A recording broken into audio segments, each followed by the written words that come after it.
Capital and revenue, capital and revenue. इस chapter में आपके 4 एग्जाम्पल्स हैं, ठीक है, 4 क्वेश्चन हैं, ये आपको करने हैं, राइट। कैपिटल एंड रेवेन्यू, तो हालांकि हमने इसको कई बार सीख भी रखा है, मैं वापस से रिपीट कर रहा हूं बेटा, देखिएगा, ठीक है। एक्सपेंडिचर को हमने 2 पार्ट में डिवाइड किया है, एक्सपेंडिचर को हमने 2 पार्ट में डिवाइड किया है, capital and revenue, capital and revenue, capital expenditure और रेवेन्यू एक्सपेंडिचर, कैपिटल एक्सपेंडिचर और रेवेन्यू एक्सपेंडिचर। देखिए कैपिटल एक्सपेंडिचर्स के लिए क्या बोलते हैं अपन, capital expenditures are in non recurring nature, ये नॉन रिकरिंग नेचर के एक्सपेंडिचर होते हैं बेटा, नॉन रिपीटेटिव, मतलब बार बार नहीं होने वाले एक्सपेंडिचर, नॉन रिपीटेटिव नेचर। जबकि जो रेवेन्यू एक्सपेंडिचर्स होंगे बेटा, इनके लिए क्या बोलते हैं अपन, are in recurring nature, are in recurring nature, ये रिकरिंग नेचर के होते हैं बेटा, right. Are in repetitive nature, are in repetitive nature, right. देखिए हम पढ़ रहे हैं chapter number 20, capital and revenue, capital and revenue, right, है ना। तो सबसे पहले हमने क्लासिफाइड किया है एक्सपेंडिचर को, और एक्सपेंडिचर को हमने 2 पार्ट में डिवाइड कर दिया बेटा, यहाँ पे रेवेन्यू एक्सपेंडिचर और capital expenditure.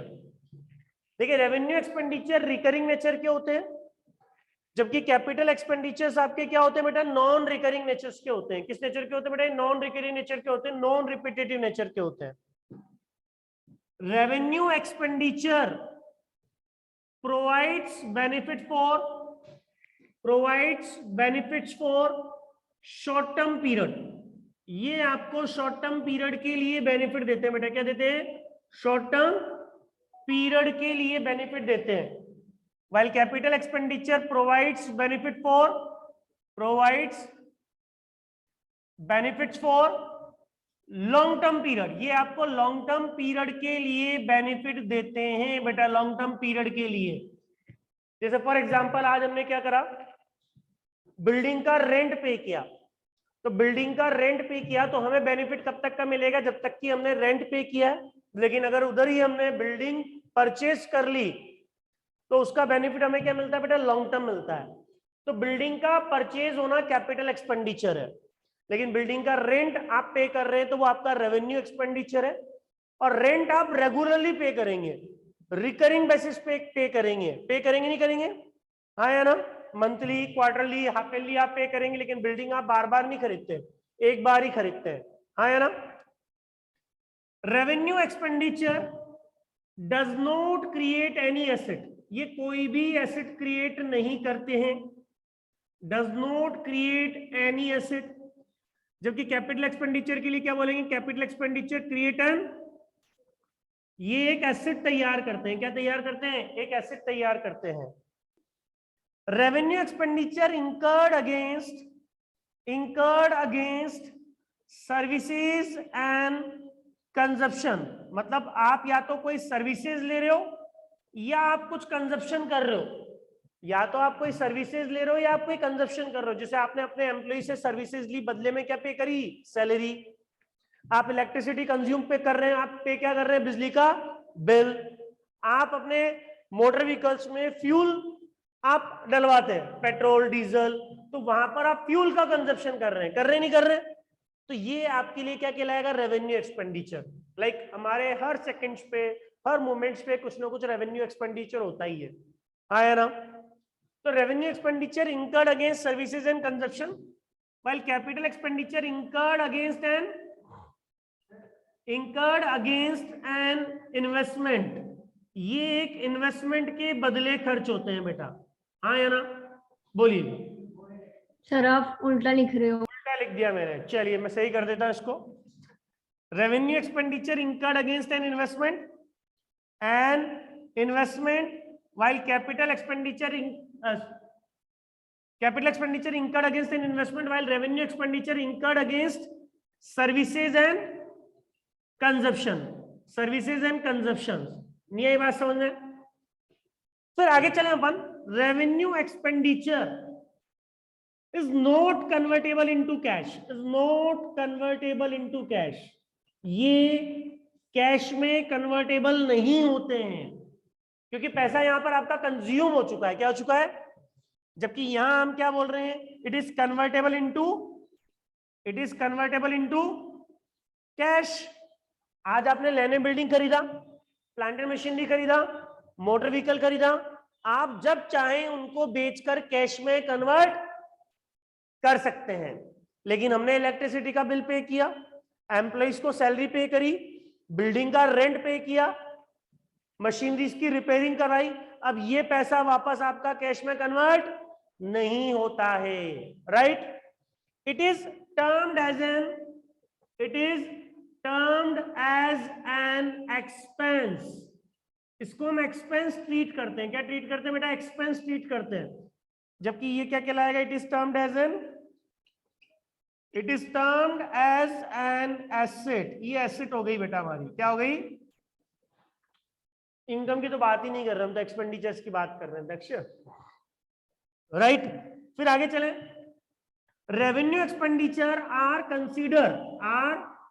Consider for calculation of profit और लॉस। आप इनको प्रॉफिट और लॉस की कैलकुलेशन के लिए कंसीडर करते हैं, while capital expenditure are not considered for calculation of profit और लॉस। ये प्रॉफिट और लॉस की कैलकुलेशन के लिए कंसीडर नहीं किए जाते हैं। फॉर एग्जांपल, बात समझिएगा, आज जैसे हमने सैलरी का पेमेंट किया, salary, right? Salary account debit to cash 15,000 rupees. अब ईयर के एंड में इसकी जो क्लोजिंग एंट्री बनती है बेटा, प्रॉफिट एंड लॉस अकाउंट के थ्रू बनती है, पता है ना आपको? तो profit and loss account debit to salary. तो ये प्रॉफिट एंड लॉस की कैलकुलेशन के लिए कंसीडर किया गया, इट्स अ रेवेन्यू आइटम। ये रेवेन्यू आइटम है आपका। मतलब ट्रेडिंग और प्रॉफिट एंड लॉस में जितने भी आइटम्स दिखा जा रहे हैं सारे के सारे क्या है? रेवेन्यू है। क्या है? क्योंकि वो प्रॉफिट एंड लॉस की कैलकुलेशन के लिए कंसीडर किए जाते हैं। लेकिन अगर मैं बात करूं कि मैंने लैंड एंड बिल्डिंग खरीदी टू कैश, ये मैंने 5 लाख रुपीस की लैंड एंड बिल्डिंग खरीदी टू कैश। अब क्या मैं इसको प्रॉफिट एंड लॉस में ले जाता हूं? क्या इसको मैं कहां ले जाता हूं बेटा? बैलेंस शीट में ले जाता हूं, asset side, by balance sheet इसे क्लोज करूंगा नहीं करूंगा? ये एसेट साइड पहुंच जाएगा, डेबिट बैलेंस। ये हमारी एसेट है, ये कैपिटल एक्सपेंडिचर है। इसकी नेचर क्या है? रियल। और इसकी नेचर क्या है आपकी? नॉमिनल। तो जनरली हम ये भी कह सकते हैं कि जो रेवेन्यू एक्सपेंडिचर होते हैं उनकी नेचर नॉमिनल होती है, जबकि जो कैपिटल एक्सपेंडिचर्स होंगे उनकी नेचर क्या होगी? रियल होगी। एक डिफरेंस ये भी क्रिएट होगा, राइट? हाँ या ना? अब इनके एक टर्म और आती है बेटा, इनके बीच में एक टर्म और आती है बेटा, वो क्या है? Deferred revenue expenditure, deferred revenue expenditure, right? अब ये क्या होते हैं डेफर्ड रेवेन्यू एक्सपेंडिचर? समझिएगा, डेफर्ड रेवेन्यू एक्सपेंडिचर्स क्या होते हैं? होते हैं रेवेन्यू नेचर के ही हैं। नाम से ऐसा लगेगा कि ये रेवेन्यू एक्सपेंडिचर है। लाइक जैसे हमने क्या किया, एक एडवर्टीजमेंट किया। अब एडवर्टीजमेंट भी छोटा मोटा नहीं किया, लेकिन अगर आप एडवर्टीजमेंट वर्ड सुनेंगे तो आपको ये फील होगा कि ये क्या है? रेवेन्यू एक्सपेंडिचर है। हाँ या ना? रिकरिंग नेचर का है। कौन सी नेचर का है ये? रिकरिंग नेचर का है, रिपीटेटिव नेचर का है, does not create any asset, कोई एसेट क्रिएट नहीं कर रहा है। लेकिन हमने जो एडवर्टीजमेंट तैयार किया है वो कोई छोटा मोटा एडवर्टीजमेंट नहीं है। हमने क्या करा, एक सेलिब्रिटी को लिया, एक एडवर्टीजमेंट तैयार किया, एक मूवी तैयार करी, एडवर्टीजमेंट मूवी, राइट? वही 2 से 3 मिनट की बात करें अपन, ठीक है? एक एडवर्टीजमेंट मूवी तैयार करी जिसको हम क्या कर सकते हैं? टेलीविजन पर इजीली क्या कर सकते हैं? ब्रॉडकास्ट कर सकते हैं, दिखा सकते हैं, नहीं आई बात समझ में? और हमने सामने वाले से कॉन्ट्रैक्ट भी किया सेलिब्रिटी से कि हम इसको 4 से 5 साल दिखाएंगे, हम 5 साल दिखाएंगे। मतलब आप उस एडवर्टीजमेंट मूवी पर जो आपने मान लो सपोज 2 करोड़ रुपए खर्च कर दिए, उसका बेनिफिट आपको आने वाले 5 साल तक मिल सकता है, हाँ या ना? और देखो एडवर्टीजमेंट सुनने में क्या लगता है कि रेवेन्यू एक्सपेंडिचर है, लेकिन आपने उसका अमाउंट देखा 2 करोड़ रुपए। आप अगर उसको एक साथ प्रॉफिट एंड लॉस में क्या कर देंगे, डेबिट, उस खर्चे को प्रॉफिट एंड लॉस में डेबिट कर देंगे, तो आपके क्या हो जाएंगे झटके से, लॉस। तो फिर क्या करते हैं आप, सुनना, ये जैसे मैंने एडवर्टीजमेंट टू कैश है कितना, 2 करोड़ रुपए, ये 2 करोड़ रुपए मैंने कहा, इसका बेनिफिट कितना साल तक मिलेगा आपको? तो मैंने कहा एक काम करो, 40 लाख रुपए, 40 लाख रुपीज हर साल आप क्या करो, P&L से डेबिट कर लो, राइट? तो बाय प्रॉफिट एंड लॉस कितना, 40 लाख, राइट? और आपका बैलेंस कितना बचा, ये 1.6 करोड़ बच गया। अब ये बैलेंस अगले साल जा रहा है, to balance brought down, balance sheet के रास्ते अगले साल। फिर आप इसमें वापस प्रॉफिट एंड लॉस में कितना ले जाएंगे, 40 लाख, और फिर आपका बैलेंस कितना बच जाएगा, फिर आपका बैलेंस कितना बच जाएगा, 1.2 करोड़ बच जाएगा। मतलब ये एक ऐसा अकाउंट है जो प्रॉफिट एंड लॉस में भी जा रहा है और बैलेंस शीट में भी जा रहा है।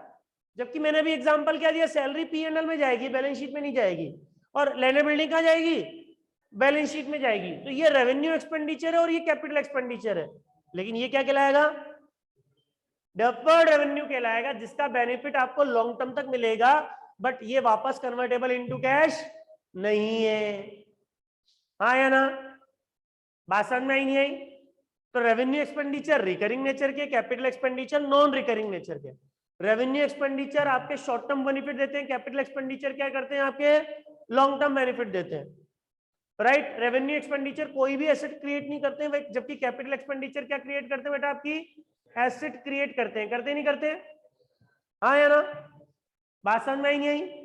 फिर आगे चले हम, रेवेन्यू एक्सपेंडिचर को हम एक्सपेंस बोलते हैं, जबकि कैपिटल एक्सपेंडिचर क्या कहलाएंगे, आपकी एसेट कहलाएंगे, क्या कहलाएंगी, एसेट कहलाएंगी। अब देखो क्या होता है, कभी कभार आप जब एक्सपेंडिचर करते हैं, अगर आपकी एसेट्स की कैपेसिटी इंक्रीज हो रही है, क्या इंक्रीज हो रही है, उसकी कैपेसिटी बढ़ रही है, तो भी वो कैपिटल एक्सपेंडिचर कहलाएगा।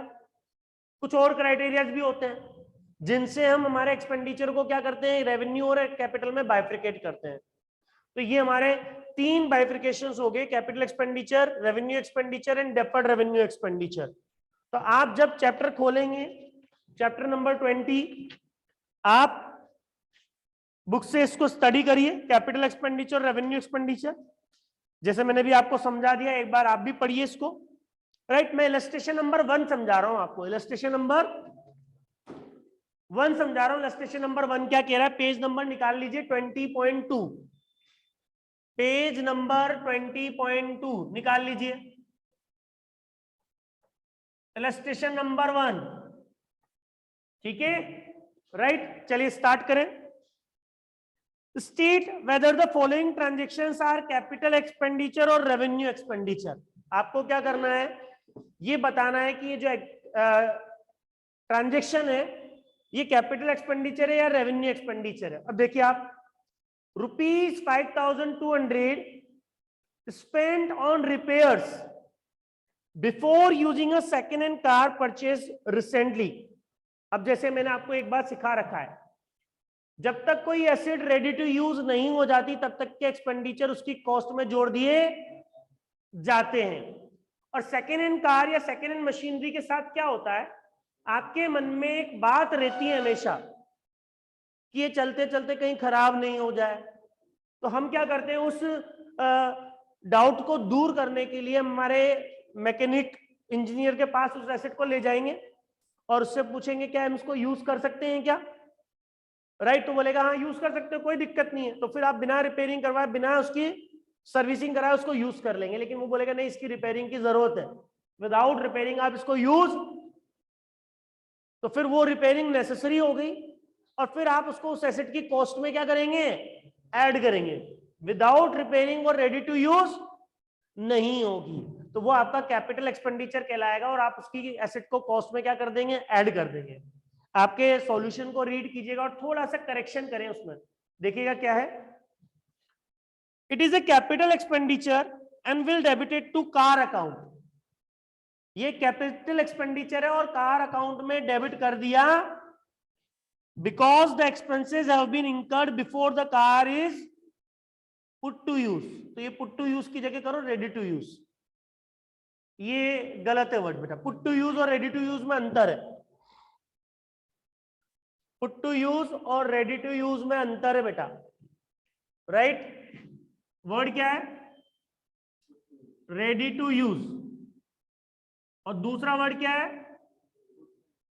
Put to use. दोनों में अंतर है। अब दोनों में अंतर क्या है? जैसे मान लो मैंने एक मोटर व्हीकल परचेज किया, मैंने एक मोटर व्हीकल क्या किया, गाड़ी का इंश्योरेंस करवा लिया, आरओसी ले ली, उसकी रजिस्ट्रेशन करवा लिया, गाड़ी में फ्यूल वगैरह सब कुछ डलवाकर मैंने रख दिया बेटा, ठीक है। क्या गाड़ी रेडी टू यूज है कि नहीं है?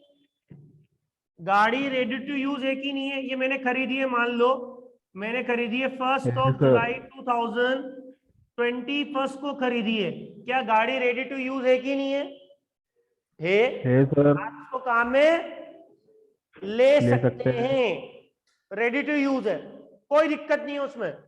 उसकी आरसी क्लियर है, मतलब उसका इंश्योरेंस क्लियर है, आपने उसका पॉल्यूशन सर्टिफिकेट भी बनवा लिया, बात समझ में ही नहीं आई। गाड़ी में फ्यूल भी बहुत है, जो नेसेसरी एसेसरीज है वो भी लगवा लिया आपने। अब आप उसको लॉन्ग ड्राइव पे ले जा सकते हैं, राइट। वो रेडी टू यूज है, लेकिन आपने उस गाड़ी को 3 महीने तक हाथ भी नहीं लगाया। आप उसको स्टार्ट कब कर रहे हैं? तो ये यहां पर गाड़ी क्या हो रही है? पुट टू यूज हो रही है, काम में लेने के लिए यूज ले रही है। मतलब आपने यूज काम में लेने के लिए यहां पर काम में लिया, बात समझ में आई नहीं आई? आपने उसको यूज करने के लिए कब लगाया? पुट टू यूज कब किया है ना? 3 महीने बाद किया, जब आप उसको काम में लेना स्टार्ट करते, that is put to use. तो हमको खर्चे कहां तक के जोड़ने? यहां तक के, यहां तक के 1 जुलाई तक के, जब तक वो रेडी टू यूज नहीं हो जाती है। अब ऐसे तो आप साल 2 साल 3 साल मत चलाओ ना, कौन मना कर रहा है आपको? अभी आप 3 महीने बाद चलाओगे ना, 3 महीने बाद गाड़ी को स्टार्ट करोगे, स्टार्ट ही नहीं होगी वो, यही बात समझ में। फिर आप कहाँ ले जाओगे उसको? मैकेनिक के पास में, वो एक बिल बना देगा आपका 500,000 रुपए का, ये लो, यही बात समझ में। अब बताओ रेवेन्यू एक्सपेंडिचर है या कैपिटल एक्सपेंडिचर है? रेवेन्यू। रेवेन्यू कहलाएगा, वो कैपिटल एक्सपेंडिचर नहीं कहलाएगा। क्या कहलाएगा आपका? रेवेन्यू एक्सपेंडिचर कहलाएगा, कैपिटल एक्सपेंडिचर नहीं कहलाएगा बेटा आपका। नहीं यही बात समझ में आया ना? Yes sir. हाँ सर। सिद्धि समझ में आ गया ना? Yes sir. तो आपको रेडी टू यूज तक के एक्सपेंडिचर जोड़ने होते हैं, पुट टू यूज तक के नहीं जोड़ने पड़ते। तो आपकी बुक में गलत वर्ड यूज कर रखा है बार बार। हम ready to use, ready to use that means काम में लेने के लिए तैयार है, आप ले सकते हैं काम में। और पुट टू यूज जिस दिन आप उसको काम में, आप यहीं तक की कॉस्ट को एक्यूमुलेट कर देते हैं। डेप्रिसिएशन का मीटर यहीं से चालू हो जाता है बेटा, डेप्रिसिएशन लगना यहीं से स्टार्ट हो जाता है, हाँ या ना? आप चाहे एसेट यूज करो चाहे मत करो, आपका डेप्रिसिएशन का मीटर यहीं से चालू हो जाएगा। नहीं यही बात समझ में? कोई दिक्कत? Yes sir. No sir. तो रेडी टू यूज कर लें, इसको करेक्ट कर लें आप, पुट टू यूज की जगह रेडी टू यूज कर लें। बुक में करेक्शन कर लीजिए बेटा। During the year 3000, second point, 3000 were spent on the repairing of various machine. It's a revenue expenditure. Regularly basis पर आप क्या कर रहे हैं? कई मशीन्स पर आप क्या कर रहे हैं? रिपेयरिंग करवा रहे हैं बेटा। पेज नंबर 20.2 है, कैपिटल एंड रेवेन्यू पढ़ रहे हैं बेटा अपन, प्रखर। चलो आगे देखें। Freight and cartridge on the new machine 1200 and erection charges 600। अब नई मशीन का फ्रेट एंड कार्टेज और उसका इरेक्शन का एक्सपेंडिचर, तो वो तो कैपिटलाइज किया जाएगा, क्योंकि जब तक कोई एसेट रेडी टू यूज नहीं होगी तब तक के एक्सपेंडिचर उसकी कॉस्ट में जोड़ दिए। और आपको नीचे जो रीजन दे रखे हैं ना, रीजन भी आप पढ़ें, राइट? हाँ या ना? जैसे सेकंड के लिए रीजन दिया, it is revenue expenditure because the expenses have been incurred on the repair of existing machine. It is an expenditure of routine nature, recurring nature. और थर्ड के लिए एग्जांपल क्या दिया, सॉरी एक्सक्यूज क्या दिया, रीजन क्या दिया, 1800 is capital expenditure, it will be debited to machinery account, right. चलिए next point number 4th, a sum of rupees 4000 was spent on whitewashing and painting of the new factory। नई factory की white wash और painting करवाई है आपने, तो वो तो तब तक रेडी टू यूज नहीं होगी जब तक उस पे व्हाइट वॉश और पेंटिंग नहीं हो जाती है। नहीं आई बात समझ में, आया ना। लेकिन अगर रेगुलरली अगर हम कराते रहे तो ये हर साल, तो फिर तो रेवेन्यू एक्सपेंडिचर कहलाएगा। फिर क्या कहलाएगा, रेवेन्यू एक्सपेंडिचर कहलाएगा।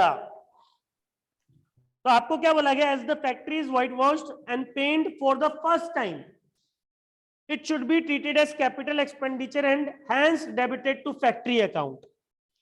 cost of annual whitewashing of the building, ये रेवेन्यू एक्सपेंडिचर है। ये क्या है आपका, रेवेन्यू एक्सपेंडिचर है, एनुअल व्हाइट वॉशिंग। फिर आगे चले, fire insurance premium was paid on 1 July 2018 for full 1 year 2400 and books are close on 31 March every year. तो ये चीज भी हमने सीख रखी है बेटा। आपने 1 जुलाई को इंश्योरेंस कराया, तो ये कब खत्म होगा, 30 जून को खत्म होगा। एनुअल इंश्योरेंस है ना, आपने जुलाई में करवाया तो 30 जून को जाके खत्म होगा, नहीं होगा। और अकाउंट्स कब क्लोज कर रहे हैं आप, अकाउंट्स कब क्लोज कर रहे हैं, बीच में 31। तो ये जो अप्रैल मई और भाई 9 मंथ का तो रेवेन्यू हो गया, क्या हो गया। और ये 3 महीने का खर्चा, लाइक जैसे ये 2400 है टोटल, इट्स फॉर 12 मंथ, तो ये 3 मंथ का कितना हो गया बेटा, अगर देखा जाए तो 600 हो गया नहीं हो गया।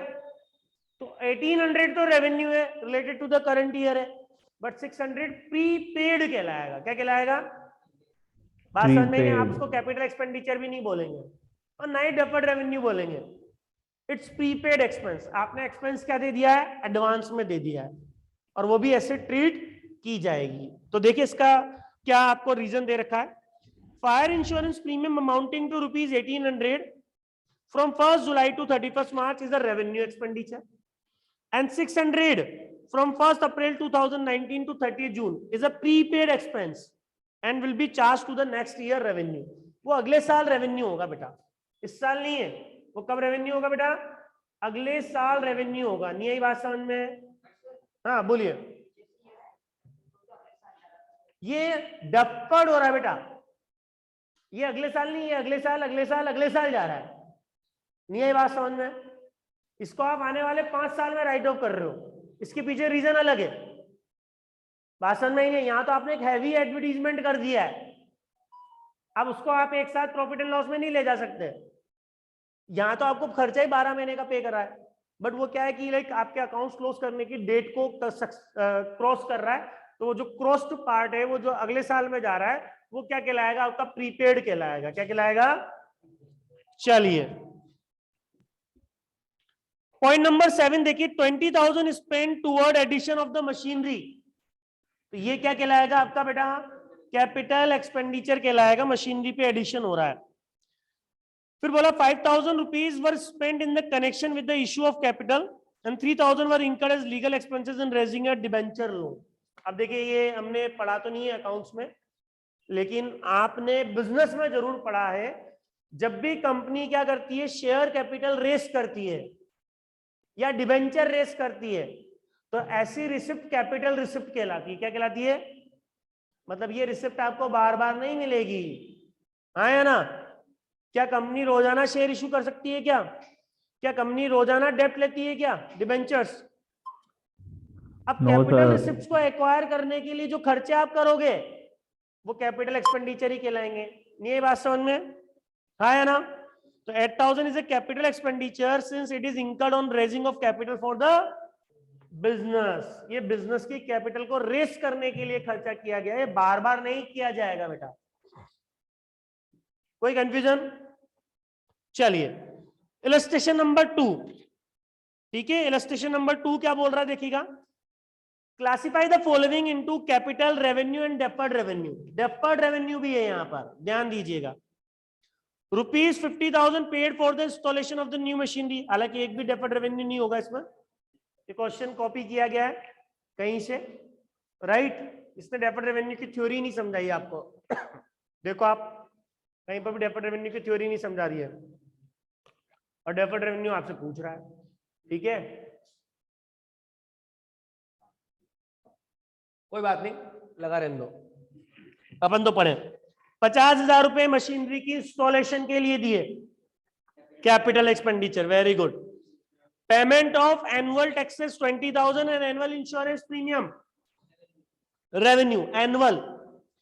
Wages paid to workers for converting raw material into finished goods, it's a daily expenditure, daily activity, routine activity का part है ये, revenue। A sum of ₹40,000 was spent in overhauling its entire plant, which resulted in adding 5 years to its working life। आपने 40,000 रुपए खर्च किए overhauling पर, और result क्या मिल रहा है, उसकी लाइफ 5 साल बढ़ गई है, तो ये तो कैपिटल एक्सपेंडिचर कहलाएगा। जैसे ही एसेट की लाइफ बढ़ती है, कैपेसिटी बढ़ती है, तो वो क्या कहलाएगा, आपका कैपिटल एक्सपेंडिचर कहलाएगा। कहलाएगा नहीं कहलाएगा? फिर आगे चलें। 10 लाख रुपए स्पेंड किए आपने कंस्ट्रक्शन ऑफ रेलवे साइडिंग के, तो रेलवे साइडिंग के कंस्ट्रक्शन के लिए आपने 10 लाख रुपए खर्च किए, तो ये भी एक एसेट क्रिएट कर रही है जिसका बेनिफिट आपको लंबे समय तक मिलेगा। नहीं आई बात समझ में? इसमें कोई कंफ्यूजन हो तो बताइए आप। रेलवे कंपनी की रेलवे साइडिंग्स, उसकी क्या कर... जैसे आपने प्लेटफॉर्म है तो उसका आपने क्या करवा दिया, रिपेयरिंग करवा दिया, रेलवे ट्रैक से वो चेंज करवा दिए। नहीं आई बात समझ में? हाँ या ना? सिग्नल लाइट्स वगैरह क्या करवा दी, तो वो रेलवे साइडिंग्स होगी, होगी नहीं होगी? चलो, अब इलस्ट्रेशन नंबर 3 आप होमवर्क में लिखे बेटा, इलस्ट्रेशन नंबर 3 होमवर्क में लिखे। मैं आपको कैपिटल रिसिप्ट और रेवेन्यू रिसिप्ट के बारे में समझा रहा हूं, कैपिटल रिसिप्ट और रेवेन्यू रिसिप्ट के बारे में समझा रहा हूं। स्क्रीनशॉट ले लें बोर्ड से।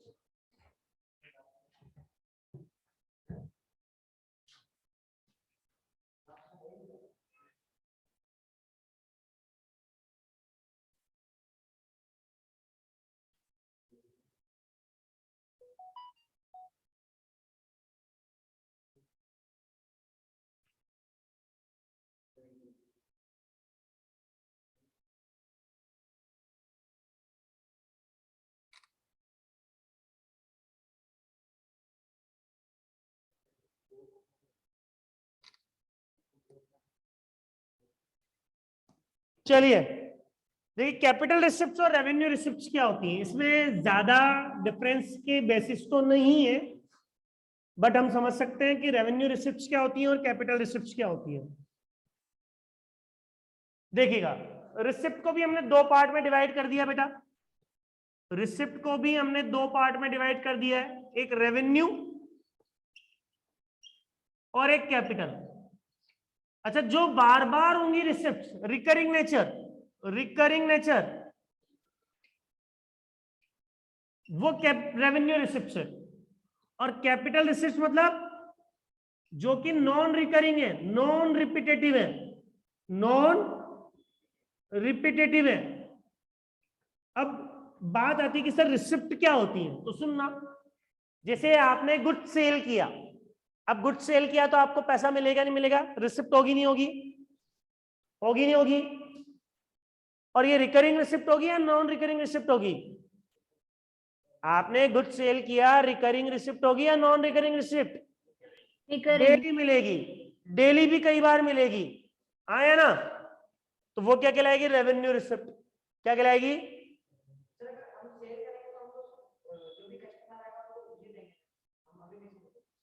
अरे ये रिसिप्ट मतलब रसीद नहीं है, ये रिसिप्ट है। रिसिप्ट मतलब cash received, cash received is equal to receipt, not रसीद। ठीक है, मतलब हमको पैसा मिला है, हमने गुड सेल किया है, तो बार बार मिलेगा ऐसा पैसा, ये एक बार मिलेगा?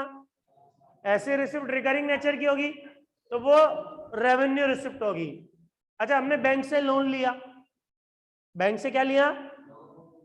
आज कंपनीज के रेस्पेक्ट में बात करें, आपने बिजनेस में पढ़ा है, कंपनी शेयर इशू करती है, कंपनी डिबेंचर इशू करती है। क्या ऐसा पैसा कंपनी को बार बार मिलेगा क्या? No sir. क्या लोन नो आपको बार बार सर। लेते हैं क्या आप? नो नहीं लेते ना? सर। तो वो क्या कहलाएगी? आपकी कैपिटल रिसिप्ट कहलाएगी। मतलब पैसा आया है और कैपिटल नेचर का है। नहीं आई बात समझ में? कैश रिसीव्ड किया है बट कैपिटल नेचर का है। और चले, revenue receipt is treated as income, as an income, इसको आप इनकम ट्रीट कर लेते हैं, जबकि capital receipt treated as liability, ये लायबिलिटी ट्रीट की जाती है बेटा। आप रेंट रिसीव्ड करते हो, रेगुलरली रिसीव्ड करते हो रेंट रिसीव्ड, अगर आपकी कोई प्रॉपर्टी है तो वो इनकम हो गई। आपने कहीं बैंक में एफडी करवा रखी है, उसका आपको ब्याज मिल रहा है, इंटरेस्ट मिल रहा है। आपने कहीं इन्वेस्टमेंट कर रखे है, उस पर इंटरेस्ट मिल रहा है, monthly, quarterly, half yearly, that is recurring receipt, वो इनकम ट्रीट की जाएगी आपको। हाँ या ना? आपने गुड्स सेल किया, वो आपकी इनकम है, उसमें जो प्रॉफिट इंक्लूड है। हाँ या ना? तो वो आपकी क्या कहलाएगी? रेवेन्यू रिसिप्ट कहलाएगी। लेकिन बैंक से आपने लोन लिया, बार बार ले रहे हो क्या आपकी इनकम है क्या? देखो पैसा आया है जेब में, बट क्या वो जेब में ही रहना है या लौटाना है? अगर लौटाना है तो लायबिलिटी है, और जेब में ही रखेगा जाएगा तो वो आपकी इनकम कहलाएगी। नहीं यही बात समझ में है? तो जो जेब में ही रह गया वो आपकी क्या है? रेवेन्यू रिसिप्ट है। नहीं यही बात समझ में? एक पॉइंट हम ये कह सकते हैं, लेकिन जिसको वापस लौटाना है वो कैपिटल रिसिप्ट है, वो लायबिलिटी है आपकी। It is received for general purpose, मतलब आपने पैसा रिसीव्ड किया है, फिर आप भले ही उसको कहीं पर भी यूज कर सकते हैं, लेकिन it is received for special purpose के लिए रिसीव्ड होता है। आज आप बैंक से लोन लेने गए तो बैंक वाले सबसे पहले पूछेंगे करना क्या है ये बताओ, आप पर्पस बताएंगे। आज आप शेयर कैपिटल इशू करते हैं तो पब्लिक को बता देंगे उस पैसे को कहाँ यूज।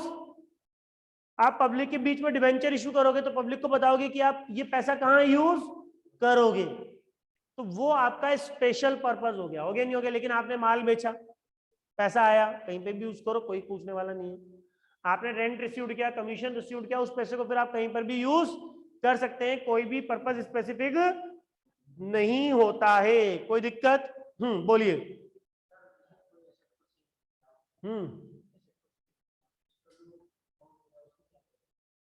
आपने किसी एसेट को सेल किया था, अब उसको कैपिटल रिसिप्ट बोला जाएगा, और बोलने का लॉजिक क्या है? It's a non recurring receipt, बार बार नहीं मिलती है। आप ये तीनों चीजें एक साथ मत देखो। आपको एक भी फीचर मिल गया, इसमें एक भी क्वालिटी मिल गई तो वो कैपिटल रिसिप्ट है। अब तुम सारे के सारे लगाने बैठोगे, फीचर तो नहीं लगेंगे। हाँ या ना? नहीं है बात समझ में? भाई जैसे मेरे से यहाँ पे पूछा गया कि सर आपने एक फिक्स्ड एसेट को सेल किया, मशीनरी को सेल किया, क्या वो आपकी कौन सी रिसिप्ट है? तो मैंने कहा हमारी कैपिटल रिसिप्ट है। कौन सी रिसिप्ट है? क्योंकि ऐसे रिसिप्ट आपको बार बार, और देखो जो रिसिप्ट मिली है ना उसके अगेंस्ट एक अकाउंट खड़ा हुआ है, फिक्स्ड एसेट अकाउंट, तो आपकी इनकम तो बनेगी भी नहीं। आपकी इनकम तो तब बनेगी जब आपने उसकी सेल, मतलब उसकी WDV से, बुक वैल्यू से ज्यादा में बेचा है, तो फिर वो आपकी रेवेन्यू इनकम बन जाएगी। वो आपकी, यही बात समझ में? वो पर्टिकुलर अमाउंट आपकी इनकम बन जाएगी। यही बात समझ में? कोई दिक्कत? और रेवेन्यू रिसिप्ट को आप इनकम ट्रीट करते हैं। चलिए, तो इसका एक इलस्ट्रेशन नंबर 4 है, वो डिस्कस कर लें अपन। State which of the following receipts would be treated as capital receipt and revenue receipt. Received rupees 5 lakh from the issue of shares and the expenses of the issue amounting to rupees 10,000. देखिए आपने share issue किए और 5 लाख रुपए received किए हैं, that is capital receipt. और जो 10,000 रुपए आपने खर्च किए हैं वो आपके कैपिटल एक्सपेंडिचर है। Received rupees 1 lakh as subsidy from the state government. अब देखो सब्सिडी आपको मिली है, तो सब्सिडी आपको रिकरिंग बेसिस पे मिलती है बेटा। सब्सिडी होती क्या है? जैसे आज इलेक्ट्रिसिटी कंपनी है, ठीक है, लाइक हमारे को यहाँ पर इलेक्ट्रिसिटी सप्लाई करती है KEDL और बनाती है थर्मल पावर। या RAPP में बनता है, Rao Bhatt atomic power plant. अब इलेक्ट्रिसिटी बनाने की कॉस्ट आ रही है मान लो पर यूनिट 10 रुपए, कितनी आ रही है? तो क्या आप कस्टमर से 10 रुपए लोगे क्या? अगर इतना पैसा अगर आप कस्टमर से चार्ज करने लग जाए तो फिर दिक्कत आ जाएगी। ठीक है, तो गवर्नमेंट क्या कहती है कि आप कस्टमर से 6 रुपए ही लो, 4 रुपए किससे लो? हमसे दो, हाँ या ना? हम देंगे आपको 4 रुपए, तो वो क्या होगी? सब्सिडी होगी। क्या होगी? और बेटा ये रिकरिंग होती है मनन, नॉन रिकरिंग नहीं होती है। ये रिकरिंग मिलती है आपको, रेगुलरली मिलती है सब्सिडीज। बात समझ में आई नहीं आई? तो ये आपकी रेवेन्यू रिसिप्ट कहलाएंगी। Compensation received from improvement trust for the compulsory removal business to another place, तो ये आपका क्या हो गया बेटा? It is a revenue receipt. आप पढ़ो ना, कंपनसेशन रिसीव्ड क्या है इंप्रूवमेंट ट्रस्ट का? इंप्रूवमेंट ट्रस्ट से for compulsory removal of business to another place. क्या आपकी लायबिलिटी इकट्ठी हो रही है? क्या लायबिलिटी बन रही है क्या? आप रिकरिंग नॉन रिकरिंग से मत देखो, आपने पैसा लिया, आपकी कोई लायबिलिटी हो रही है क्या? आपकी कोई लायबिलिटी बन रही है क्या? नहीं बन रही ना।